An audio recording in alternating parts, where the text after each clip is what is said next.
Yang kami hormati Ibu Dr. Evi Segarawati Amri, SPD MPD, selaku dosen pengampu mata kuliah pengembangan kurikulum.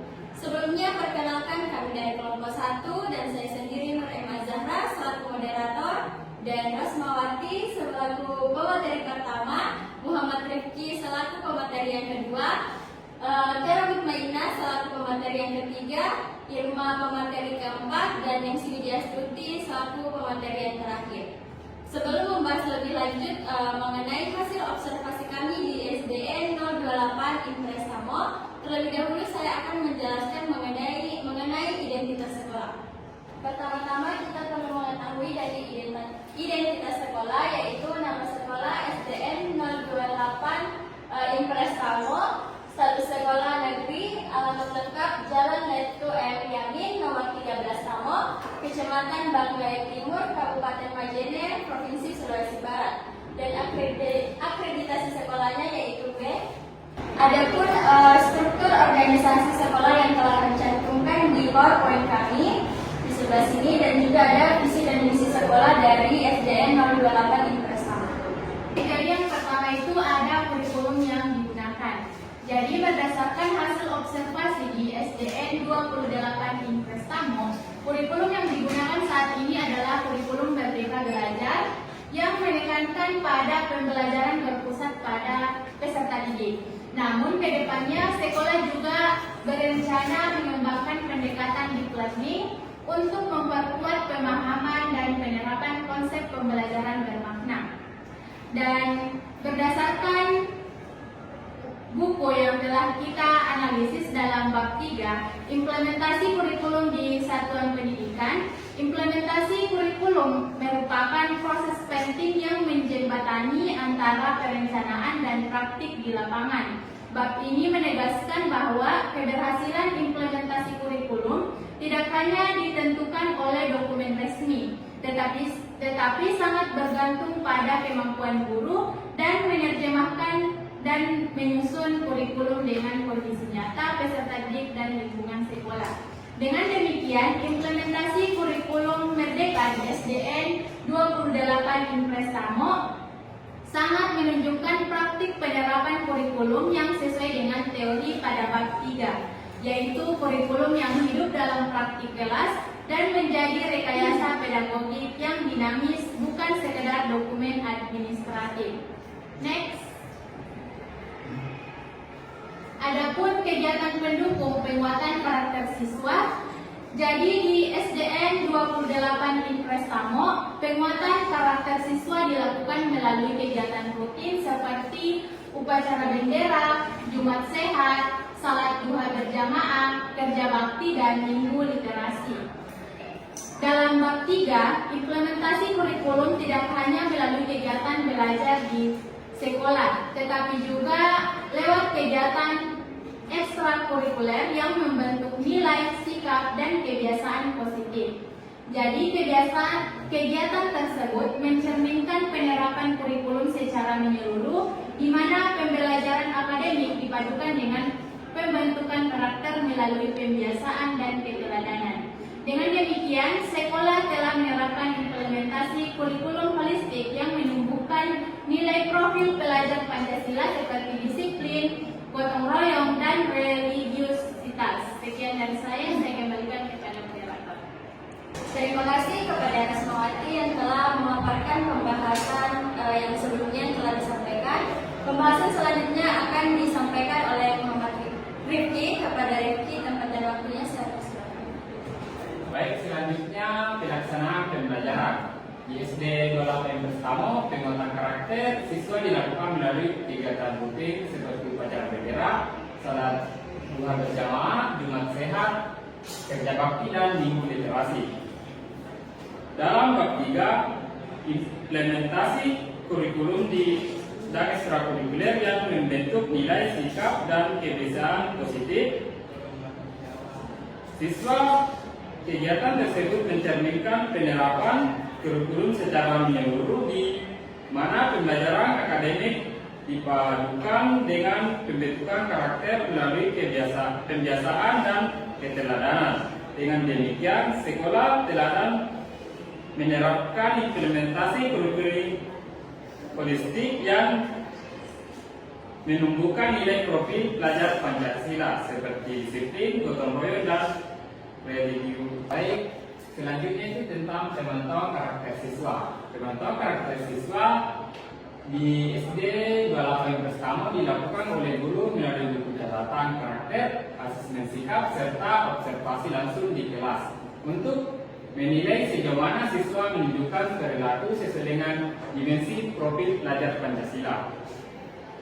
Dalam bab 6, penerapan kurikulum yang harus dilandaskan prinsip fleksibilitas, berkelanjutan, dan keterpaduan. Guru tidak hanya menilai sikap akademik, tetapi juga perkembangan sikap, nilai, dan kepribadian siswa secara berkelanjutan. Dengan cara ini, sekolah telah menerapkan prinsip penerapan kurikulum yang komprehensif, di mana pendidikan karakter menjadi bagian terpadu dari proses belajar mengajar, bukan kegiatan tambahan semata. Terima kasih kepada Muhammad Rifki. Pembahasan selanjutnya akan dilanjutkan oleh Tiara Pemaina. Kepada Tiara Pemaina, Baik, selanjutnya itu capaian pembelajaran. Capaian pembelajaran di SD 28 Persamo disusun berdasarkan pedoman dari Kemendikbud dan disesuaikan dengan konteks pembelajaran di kelas. Misalnya, pada mata pelajaran bahasa Indonesia, guru menurunkannya ke dalam aspek membaca, menulis, dan berbicara sesuai tema yang diajarkan. Dan dalam bab 7, capaian belajar berfungsi sebagai arah dan tolak ukur keberhasilan pembelajaran. Guru harus menyesuaikan tujuan dan capaian dengan kebutuhan serta kemampuan peserta didik agar pembelajaran menjadi relevan dan bermakna. Dengan demikian, sekolah telah menerapkan prinsip tujuan dan capaian belajar yang kontekstual dan berorientasi pada kompetensi siswa, sejalan dengan semangat kurikulum mereka. Baik, next. Adapun pelaksanaan asesmen untuk mengukur capaian pembelajaran, pelaksanaan asesmen di SDN Negeri 28 Impres Tamo meliputi asesmen diagnostik, asesmen proses, dan asesmen akhir. Guru juga menilai aspek keterampilan dan sikap siswa selama pembelajaran berlangsung. Dalam bab 6, prinsip penerapan kurikulum menekankan pentingnya asesmen otentik, yaitu penilaian yang dilakukan secara menyeluruh terhadap pengetahuan, keterampilan, dan sikap siswa. Asesmen tidak hanya berfungsi sebagai mengukur hasil belajar, tetapi juga sebagai sarana memperbaiki proses pembelajaran. Dengan demikian, pelaksanaan asesmen di sekolah ini sudah mencerminkan penerapan prinsip asesmen holistik dan berkelanjutan sesuai dengan kurikulum Merdeka. Terima kasih kepada Tiara Pemaina. Pembahasan selanjutnya akan dilanjutkan oleh Irma. Kepada Irma, terhadap waktu saya persilakan. Selanjutnya, penyesuaian asesmen dan perangkat pembelajaran. Guru di SDN 28 Impres Tamo menyesuaikan asesmen dan perangkat pembelajaran dengan kebutuhan serta karakteristik siswa. Guru menyusun modul ajar, RPP, dan LKPD yang berbeda sesuai kemampuan minat dan tingkat. Pemahaman siswa, bentuk asesmen juga dibuat bervariasi agar setiap peserta didik mendapatkan kesempatan menunjukkan kemampuan secara optimal. Dan alur tujuan pembelajaran ATP berdasarkan capaian pembelajaran CP, guru di SD 28 Impres Tamo menyusun alur tujuan pembelajaran ATP berdasarkan capaian pembelajaran CP yang diterapkan oleh penyusunan di awal dengan menentukan tujuan pembelajaran PP yang sesuai dengan CP, kemudian dikembangkan menjadi langkah-langkah kegiatan belajar yang sistematis dan relevan dengan kemampuan siswa. Bab 7, tujuan pembelajaran merupakan arah utama yang menuntut seluruh kegiatan belajar, sedangkan ATP berfungsi menjabati antara CP dengan kegiatan pembelajaran nyata di kelas. Guru perlu menyusun ATP secara dan konseptual agar capai pembelajaran dapat diarahkan secara terhadap. Kepada Irma, selanjutnya penyampaian berikutnya akan disampaikan oleh Desi Astuti. Kepada Desi Astuti, saya persilakan. Bentuk alur tujuan pembelajaran atau ATP yang dimodifikasi sesuai dengan kebutuhan dan karakter siswa. Siswa di SDN 28 pembelajaran dengan karakter, kemampuan, dan kebutuhan siswa. Pendekatan metode serta media pembelajaran yang digunakan disesuaikan agar semua siswa dapat memahami materi sesuai dengan kemampuan masing-masing siswa. Dalam bab 6, prinsip penerapan kurikulum menekankan pentingnya fleksibilitas dan diferensiasi pembelajaran. Guru harus mampu menyesuaikan strategi belajar agar tetap berpihak pada siswa dan mendorong partisipasi aktif mereka. Dengan demikian, guru di sekolah ini telah melaksanakan pembelajaran adaptif yang mencerminkan prinsip pencapaian kurikulum berpusat pada peserta didik sesuai dengan semangat kurikulum merdeka. Next. Kemudian ada keterkaitan antara CP, ATP, dan profil pelajar Pancasila. Guru di SDN 28 Impres Tamo mengaitkan setiap capaian pembelajaran atau CP dan tujuan pembelajaran atau TP dengan dimensi profil pelajar Pancasila 3P yang misalnya saat siswa belajar